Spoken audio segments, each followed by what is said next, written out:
What's up, everybody? It's Brendan with EVOQ Bike and Will Harden.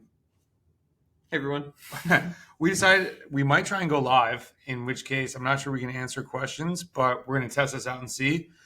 And we want to talk about, we had done a whole Swamp Classic recap and talked about the race, and then the audio got messed up. So we actually thought it might be more beneficial to talk about the topics that are more evergreen to your races and can be more beneficial rather than us just talking about our race. So is it live streaming? No? Okay. Well, maybe next time. So Swamp brought out, Will was on a team, I was riding solo. And I guess we'll start with Will of what their strategy was with the team and like how did you come, not just what was the strategy, but how did you come about it? Because I think a lot of newer racers, when I'm coaching someone who's a Cat 4, they're like, oh, well, today it's Johnny's turn to get in the break. And so obviously, and maybe you don't know that, racing doesn't really work that way. You can't really be like, okay, dude, you got this one today. Most likely it won't unfold that way. You need to go and just race, but you do have a plan. So can you shed some light onto what were the conversations beforehand and maybe also incorporate, you don't normally race with these guys. So it's like the guest riding component that I think is super fun, but also is you don't know everyone's vibe. So how did you guys play that out a little bit? Yeah, early season race, it's a little less pressure and also being with people I don't know. So one of my favorite parts about racing with a team is you just have way less stress the whole day. Like a break goes, you've got a guy in that kit in it and you're like, not my problem anymore. Yeah. Whereas if you're racing alone, everything is your problem unless you're in it yourself. And then it's definitely your problem to make it work. And actually, this is a good way to jump in. If I was being a solo rider, if something goes, there's obviously no one for me to be looking at as my teammate there. It's now, do I jump to that? Do I bridge to that? Can I bridge to that? Is that match worth it? Who's up there? So you need to be knowing, you need to be knowing the jerseys. You need to be knowing the riders. Maybe a team sends someone up there who's not great because they know it's super fast and it's going to come down to the last lap. So you have to be weighing all these things and you need to be thinking of that before this happens. So you need to be visually patrolling who's on the front, who's maybe going to be launching, where's everybody at, what's the vibe of the peloton. And that in the Swamp Classic, there's 90 guys. It's hard to do. And that's why many times I was like, God, I need to be back on a team again. So continue. Yeah, it's super nice. The end is where it starts to become a task, though. We're setting up at the end. That race in particular, we were able to get a guy into the late break, spoiler, which was super nice. And we didn't have to set up like our full lead out train, because if you've got a guy in the break and you set out a lead out train and pull him back, like you're back to square one. So that made it a little simpler, but setting up a lead out train, especially with guys you don't know, can get really complicated, but with guys you do know can make the end a lot safer and a lot more straightforward. You're not floating between wheels, but you're also responsible for those guys. So it adds complexity at the end, but it can also make your entire race plan much more predictable at the end, having those dudes there. So let's talk about that, though, because I think for Will races with Miami Knights, new team this year, you guys probably know him from a bunch of Project Echelon videos from last year on his channel that we'll link to, where you will have a sprinter, you'll have more of a lead out guy. You guys kind of know how you gel together. You don't have to verbally be like, hey, dude, I'm going to lead you out. Or how do you feel? It's like you can look at that person and be like, ooh, wait, are you okay? Like, so for maybe a Cat 2, 3, 4 squad, 2, 3 squad, where maybe they're all arounders. Maybe it's really coming down to who just feels the best that day, that week. What do you think the best way to organize would be in that scenario where there's not a, hey, I always lead this person out, so that's what I'm going to do? I think having all rounders is really nice. We've done that before at Sunny King, where you just keep attacking. Like, especially if you know you're the fastest guys or like the strongest guys as a team, as a unit. Well, what if you're not? If you're not, then you've got to be really selective. You got to be like, who's feeling good today, as honest as possible with each other. And then late moves help a ton with that. Like, so when are they doing this though? Because these late moves, it's like flying. You can't always be like, yo, because these guys aren't going to be like composition riding as a squad. It's right. And no offense to 2-3s, but it's like, and especially in American racing, we kind of ride all over the place. You go to Europe or Tour Southland, there were guys that would yell at us because we would be like 2 guys over here and 3 guys over here and like, what are you guys doing? Get out. Like, and so is that try to check in 3 laps to go and set the plan? Like maybe there's a lull and someone's not attacking. And it's like, try and take inventory whenever possible. For a crit 3 laps to go? I'd say like we're talking the swap. Yeah. Either one. I mean, when do you think they should do the check-in just to be like, who's sprinting? Who are we trying to lead out of? Since you brought up like leading somebody out. I would say like as a rule of thumb, 10% of the race left. So in a crit that might look like 15 laps to go, that'd be a good time to maybe have already checked in, because sometimes your plan has to start happening then. Mm-hmm. But yeah, I'd say check in consistently throughout the race. Just be like, how you feeling, buddy? Like, we're halfway. After you get to the halfway point, you're like, how you feeling? Mm-hmm. Can you do this? Can you do that? It helps to kind of know what to expect from everyone else. I oftentimes have the like, oh, I'm probably going to be one of the stronger guys at the end if it's been an attritional race. So most of the time it's on me to like check in with the leaders and like help them the best that I can. So yeah, usually there's somebody is going to have a little bit better chance, but sometimes the person with the best chance, especially in like a sketchy pack finish, is somebody who can float.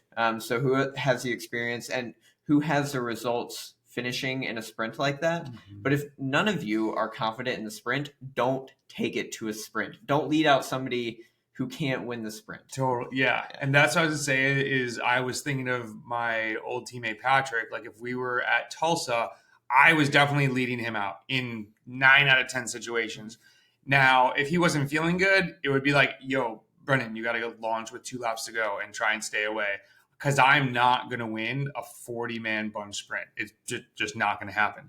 So knowing each other and being honest with yourself. I mean, sometimes everybody's not always willing to sell out for someone else on their team, especially when people are trying to get upgrade points. And it's like a team, but you also have your individual results. And that can be a weird dynamic that you just need to talk through.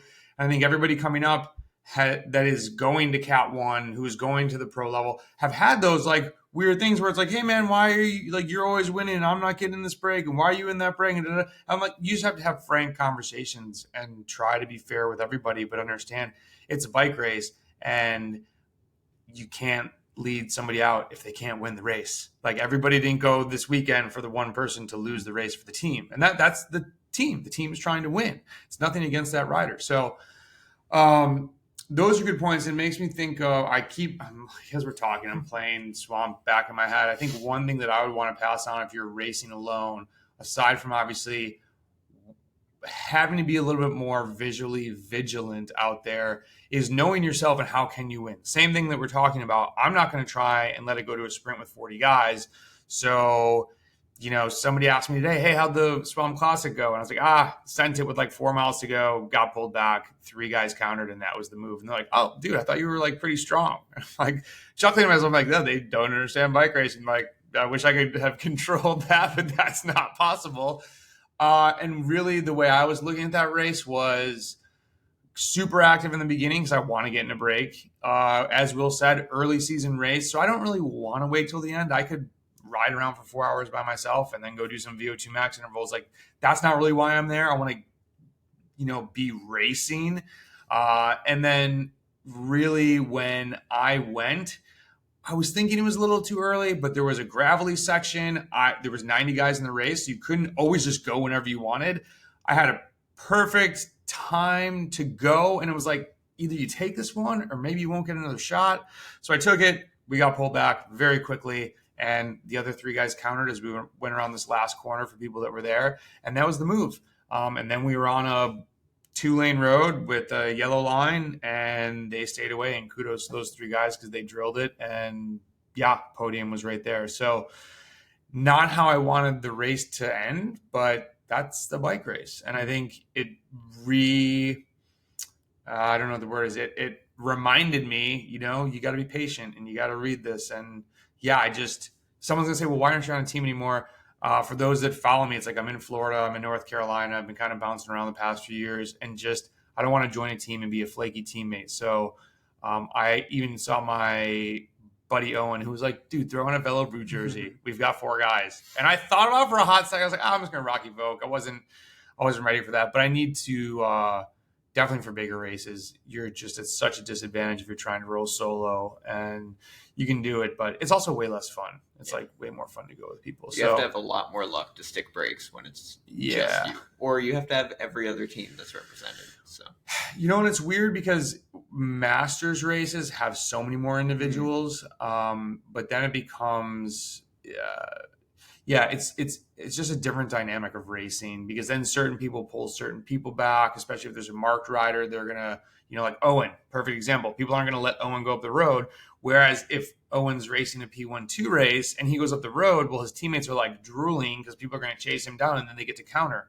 So again, it's like use being marked to your team's advantage. And when you're alone, especially in a P1-2 race, I race too aggressively at times. Like I should have probably not tried to get in moves early, but at the same time, that's how I like to race. Like I went home, I was like, oh, it was a hell of a day. It was super hard. Maybe I didn't come anywhere close to winning or getting on a podium, but I had fun doing it. And it's kind of why I'm doing it. So but that said, winning's way more fun. So I should have maybe been more patient. I don't know. Early season race, go get the I was gonna say the bugs out. I don't know if that's the right term. What else were you thinking from Swamp that we talked about that was maybe applicable to this one?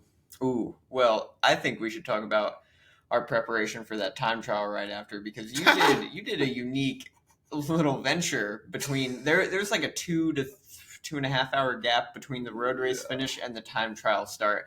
I was specifically focusing on the time trial. That's the only reason I came down, was like try my time trial setup. So I sat down and ate an entire box of Gushers and just drank a bunch of water.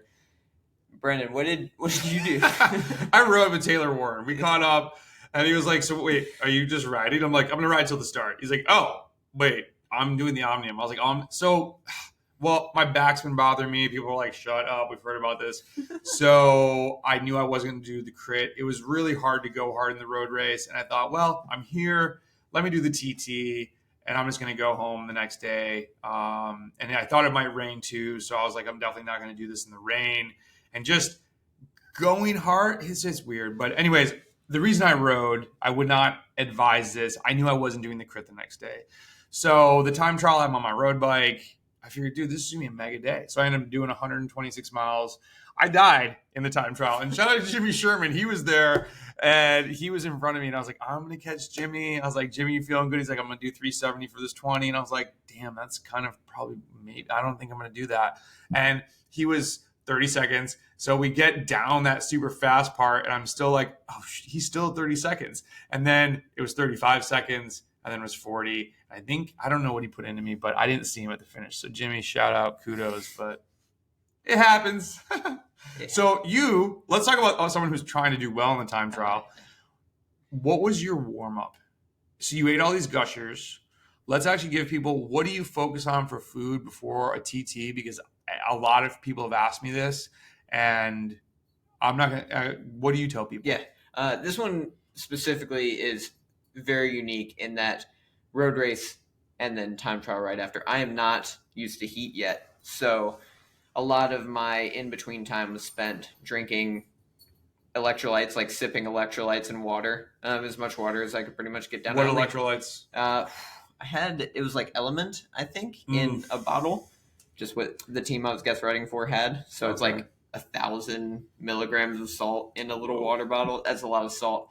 But I had two bottles and one little like 300 milliliter pouch of water for that 3-hour race. So not enough water for the race. I was definitely dehydrated and could start feeling my muscles like twitch a little bit. Wait, you had 2 bottles and the 300 milliliter pouch? It was like a little water. It's called Hoist. Yeah. Why wouldn't you just bring 3 bottles? I didn't have 3. Oh, should ask me. Just 2 bottles. Nalgene bottles. Let's go. Okay. So needed to top up on liquids and then get as many carbohydrates in as possible to not feel full. Like I didn't want to feel bloated and like, oh, so why not just drink like sugar water or something? I could, but the palatable thing for me, because I had already had like beta fuel during the race, so I was like, I was tired on the sugar water. I found these Gushers at a local store, and I was excited about them. So I was like, this is going to make me the happiest I can get before this time trial, which was a big deal. You smoked it too. You looked fast. I felt fast. You look fast. I came over by him. I was like, I want a TT bike. Damn it. The time trial, yeah, I was like, it felt downhill the whole way out. It was. And then back, I turned around and I felt like I was going the same speed, which was a great feeling. I was like, I felt like on the way out, I was going to regret going that fast. And then I turned around. I was like, we're fine. This is just Florida, and we're going fast all the time. Yes. So that's like I did 155 miles a day with a group for 2 hours of it, and we averaged 22 miles for 7 hours. That's Florida. That is Florida. So that went well. Got first. I think a junior beat me in the overall speed, which is crazy. Dang. Shout out Junior Nugget. Good job, Nugget. Hot tubes? Yeah, I would say so. That's hot. That is hot. And then came to the crit, and we'll link to that. Oh, we'll link. I've got a YouTube channel. He's got a YouTube channel. You can maybe subscribe. He's already hit 1,000. He's getting monetized. That was our big chat this week. Yeah, we're doing this. Well, it's not live. We're doing this one together because we're finishing EVOQ Camp. Just did a 32-hour a week. What are you at? 31 and a half. And a lift in the gym. How are you? So you rode? 30 and a half and a lift. That's with Sundays. 7 hour total. Oh, 7. Okay. 7 hours, 7 days. 7 days. We're having a hard time talking. We're 130 miles. I'm 130 miles in today. He's 150. 155. Let's go. All right. Hopefully these tips help you out. Let us know if you guys like these types of videos because we're going to make more even when we're not together. And good luck with your next race. Train smart. Sometimes that's hard. Sometimes it's easy. And just crush it. Any final words? See ya. Bye.